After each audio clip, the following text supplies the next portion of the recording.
John Silva is known for his dynamic fighting skills inside the cage, where he casually dabs his opponents up and seconds later donates them a ticket straight into the Shadow Realm. In today's video we're going to dive into his story, and trust me, it's even crazier than you might think. So lean back, grab yourself some popcorn and enjoy. His story begins in 1996 in Brazil, and there is not a lot of information about his childhood. But I found a clip where we get a glimpse of it, which is absolutely heartbreaking. Did you guys hear the story about his mom?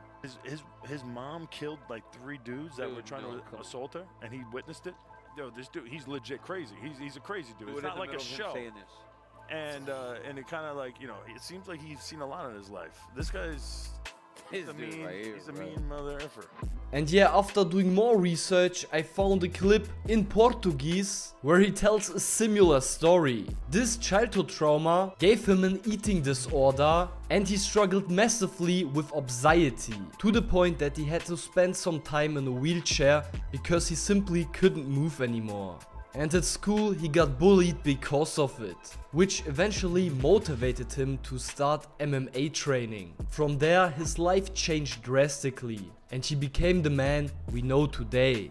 At that time he also joined the Fighting Nerds, one of the best teams currently in MMA. In 2016 he began his professional MMA career, and over 7 years he built a record of 10-2, with every win coming by either knockout or submission. And when Dana and his matchmakers reviewed some of Silva's fights, it quickly became clear they needed to have him in the UFC. So they invited him to the Dana White Contender Series, where he defeated the strong boxer Kevin Vallejos by decision, earning his UFC contract. A moment that clearly meant a lot to him. In his opening bout, he stopped Weston Wilson in the first round via knockout, looking like he was operating on a completely different level and that Wilson didn't even belong in the octagon with him. He repeated the same thing against Charles Jourdain, breaking him down in the stand-up and ultimately finishing him with a brutal uppercut that sent Jourdain straight to dreamland.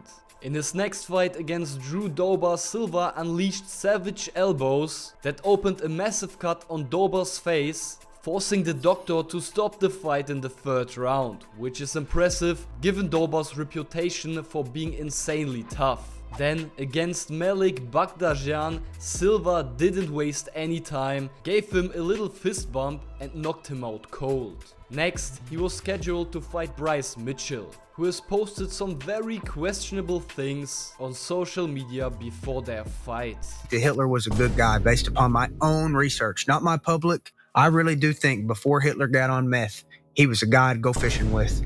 And of course, a lot of people hoped Silva would teach him a lesson, and he definitely took the task seriously, bringing absolute fire to the press conference. But I have to admit that Bryce Mitchell also had some dope punchlines ready for him. I put a lot of dogs down in my day. They come to harm me and my family, and they come barking. You know what they all got in common?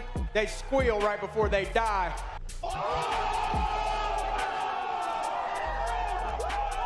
But when it came to fighting, Bryce got dominated on the feet, and after a failed takedown attempt, he got put to sleep by a ninja choke. Something that Bryce for sure needed after talking so much shit. In my opinion, John's story is incredibly inspiring. Despite everything he's been through, he never gave up, found his faith in God, and now seems truly happy with his wife and his team. And also loves every second of the fight game. And all of this just makes me an even bigger John Silva fan. I believe he has an unbreakable mindset, is an absolute psycho, and I honestly don't know who can stop him inside the cage. From my perspective, we are looking at the next featherweight champion. He got a big heart, presents danger in every area of the game, and is also an absolute maniac. Okay guys, this should be it for the video. I hope you enjoyed it. If you did, make sure to subscribe, and I'll see you all in the next one.